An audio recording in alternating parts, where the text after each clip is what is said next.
Hey, Cass, how's it going? Hi, Cynthia. Thank you so much for having me again. Yes, you're like a repeat guest here on the podcast. I love it. I'm trying to think what we talked about in the last episode. Probably something about branding. I'll have to bring it up. It's been a while. Always so fun to be here with you. And our conversations just get so expansive and so juicy. So I love it. Totally. Yeah, agreed. So before we dive in, I'd love for you to just introduce yourself to my audience for those of you who are meeting you for the first time.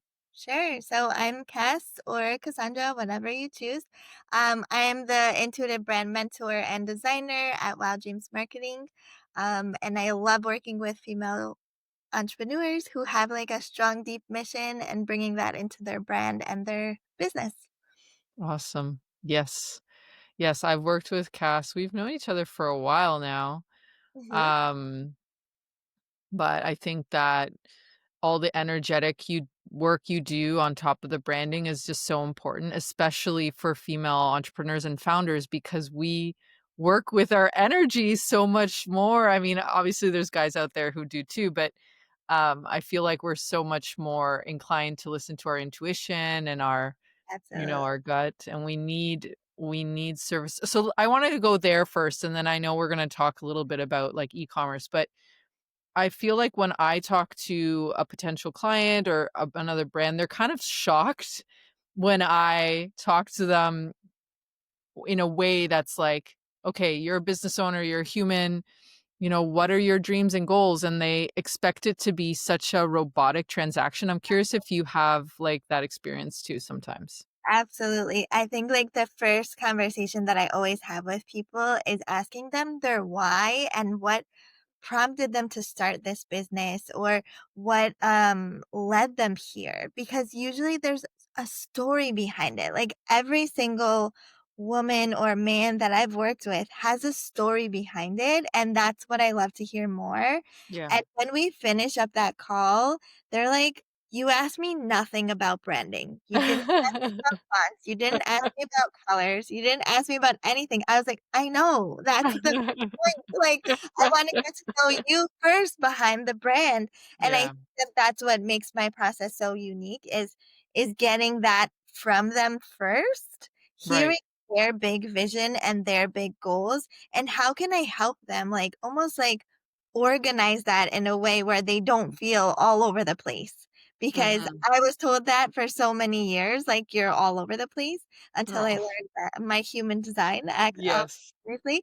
But then I have clients who say the same thing, and I'm like, "This is Mhm, why I get to be the catalyst for them, because I know mhm. how to take all of those all over the place things and organize them into your brand where it makes sense and it feels good, and you get to show up in this, like, beautiful, expansive way that you really want to, and not feel like I'm all over the place," you know? Sure. Yeah. Yeah.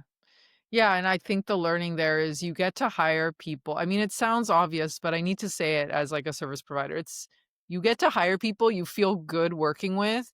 You get Abs to hire people who don't just like deliver the thing, but they actually feel very collaborative and like again, they get you like a human. And that doesn't mean, some parts of the process can feel uncomfortable or a little bit like they're stretching.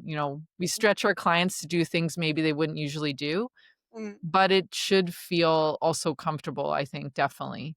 Because otherwise, why are you hiring this person? I've just heard some horrible stories. You I are the have to. owner, yeah. I have too. I've heard some crazy things, and I'm like, "Wait, what? Why did you choose to work with them? Like, that's Yeah. horrible. I can't believe somebody did that."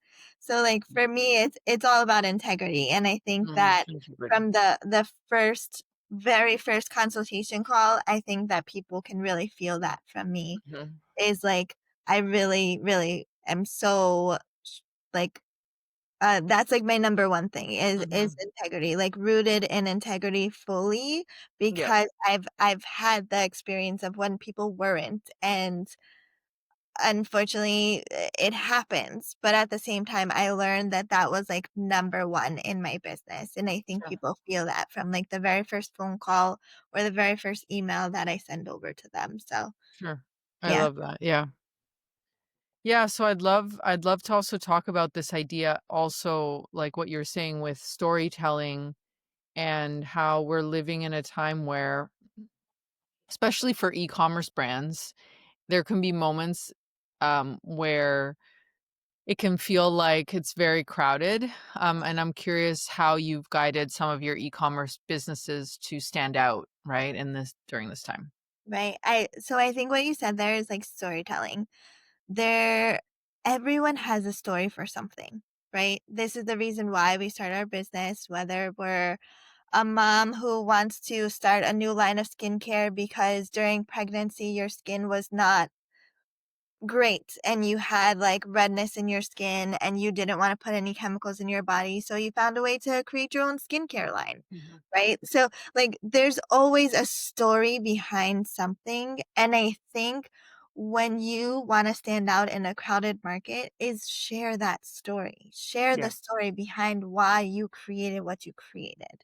Mhm. Right? So, like, I'll give some examples because I have worked with a bunch of skincare clients, and one of them suffered from eczema really bad. She actually worked for like Estee Lauder, and then she really struggled with her skin, and she now makes her own skincare products for herself, for her family, and now selling them on an e-commerce side. She also goes to vendor markets and sells at vendor markets and things like that, and people love to sample her products, and I use her products too, and they're amazing.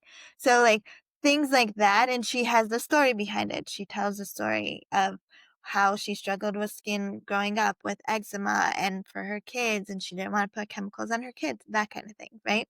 So this is how people will always connect with you, is that one, your values, that you have to share your values, whether it's like within your product, like pure, clean, simple skincare. Really simple. Skincare shouldn't be complicated, right? Mhm. Make some in small batches. Like that's like her thing.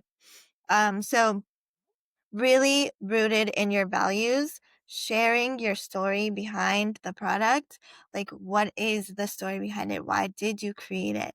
I have Right. another client who's from Morocco and they're creating a product from there. They want to share the whole history behind of how this product is made, which I Right. think is so impactful because that's what people want now. They want to feel like they're a part of your story. They wanna reach for your product and be like, "Ah, you know what? This is a part of history, like this Right. product." Or, "This is made in someone's kitchen, and I get to help support this mom, support her family."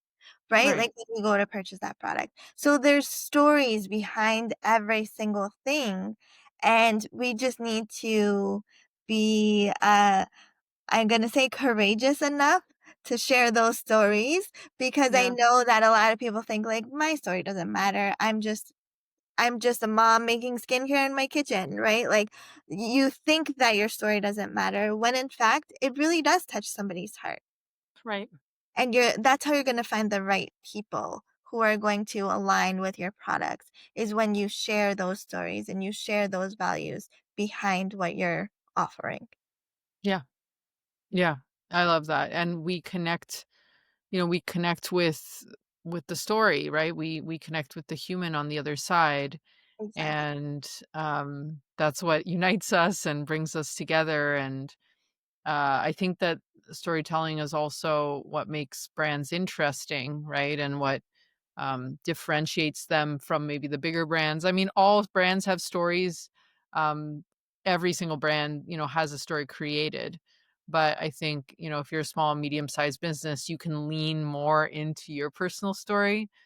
And that could be something that I think the fear there, and I'm curious what your thoughts are, but I think a lot of small business owners and, women, they not only do they feel like their story is maybe not interesting, but they also are scared of, alienating a part of their audience, because when you say your story, you also I mean, you're vulnerable, but you're also kinda drawing a line in the sand around, like, "This is what I'm about."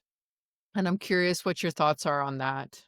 Right. So I have had people say that before, especially with like a faith-based brand, or like they are very faith-based and they don't wanna bring that into the brand in a sense because they feel like they will lose a certain part of their audience, so it does make sense, and I think that it's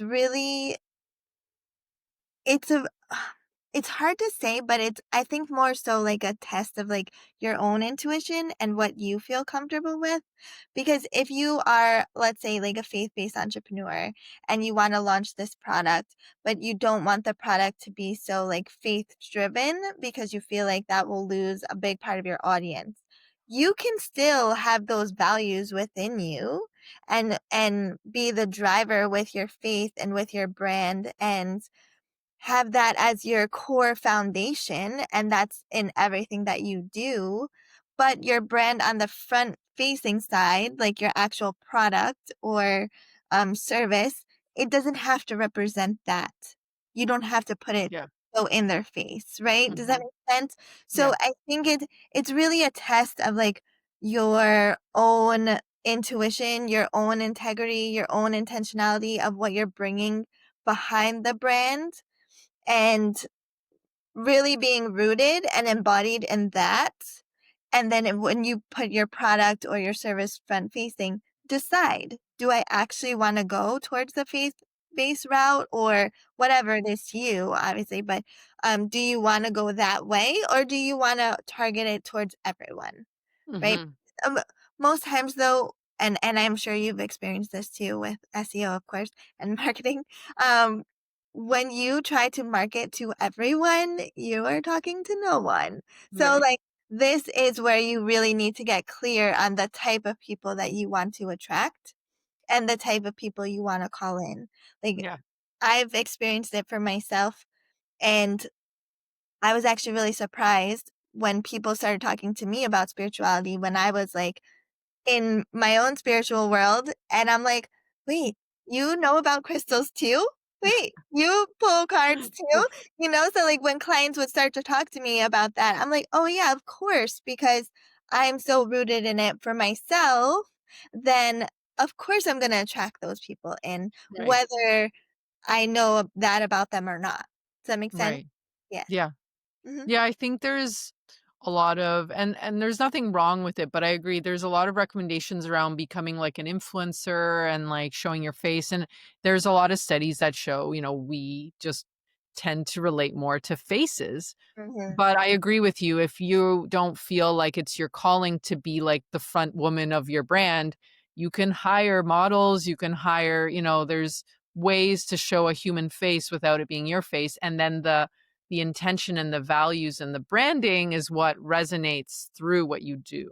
Hmm. So you don't need to become an influencer because that's not what we all want to be doing. And that's another, it's like a lot of work, right? And it's a big job. And you might want to have a different type of presence, right? Through your Right. branding, Hmm. through your branding. Hmm. I like Absolutely. that. Yeah. Yeah. And then in terms of, I mean, I think you can target multiple audiences, but those have to be defined. And sometimes what happens is that we want to target everybody, but we're not really thinking about, well, what does that mean, right? So if you're targeting, I don't know, like a 20-year-old woman with, yeah, a face product, what she's going through versus a 50-year-old woman, right? Or, Exactly. a 50-year-old working woman versus someone in school or Mhm. so I think there are ways to have multiple audiences, but it's still very targeted and Mhm. it's very intentional. Right. Um and it's not yeah, I agree though. If you try to do it all at once, you're gonna end up landing flat and you're not gonna resonate with that. It's gonna be confusing, basically. Mhm. Yeah, exactly.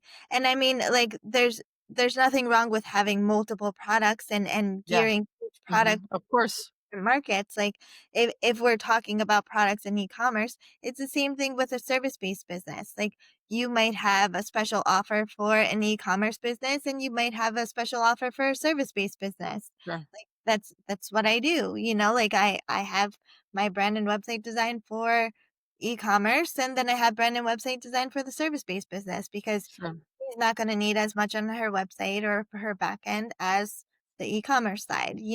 So like that's where you get to really have discernment of like who you want to target and what product is for who and that kind of thing. Yeah.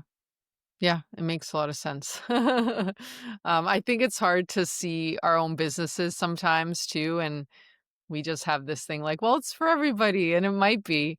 But that's why it's good to hire help to like get that outside perspective and have your like counsel where you get to reflect and see things from different perspectives. It's just hard I find it with my own business. It's so hard sometimes to see it from the outside. I know, I'm Um, the same way. I can do it for other people so easily, like, it comes so naturally. I feel like you're the same way. You do it for other people, like, so naturally, and then when you come to yourself, you, like, question everything and second guess. Right. Yeah, yeah, it all seems to I think it's a good sign. It just means we're really close to the business but it's okay to get help, right, in this area for sure. Mhm. Um, yeah, any final thoughts for like e-commerce brands and, maybe someone's listening who's feeling a little bit discouraged or maybe like lost? Yeah, so I would say for e-commerce, like, think of what you want people to feel. Like, what do you want people to feel? Not just when they get your product in their hands, but like more even before that. When you have your social media, when they find you on social media, like when they find your website, what are they feeling as soon as they go? Is it like a sense of peace and calm? Is it a sense of energizing? Like it depends on what your product is, right? It could be, I'll give like I'm trying to think of an example because I've worked with so many people. One, I'm working with her right now, and she's going to have a e-commerce site, but she's also has a retail location.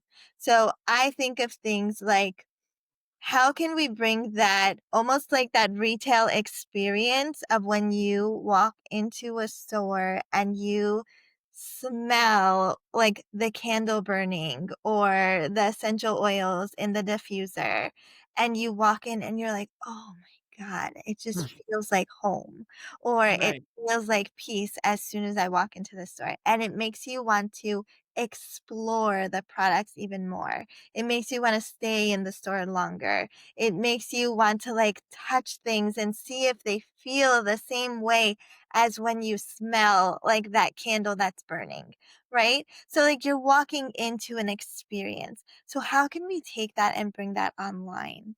It's by your photos, it's the colors, it's the sense of, like, do I feel this warmth when I'm reading the words across the website, in your messaging, in the social media feed? Like, is it like perfectly curated with quotes or colors, or you can feel this sense of balance? And when the person is speaking, like you see how I toned my tone came down, right, in my Mhm. voice because I'm talking about balance and peace and serenity.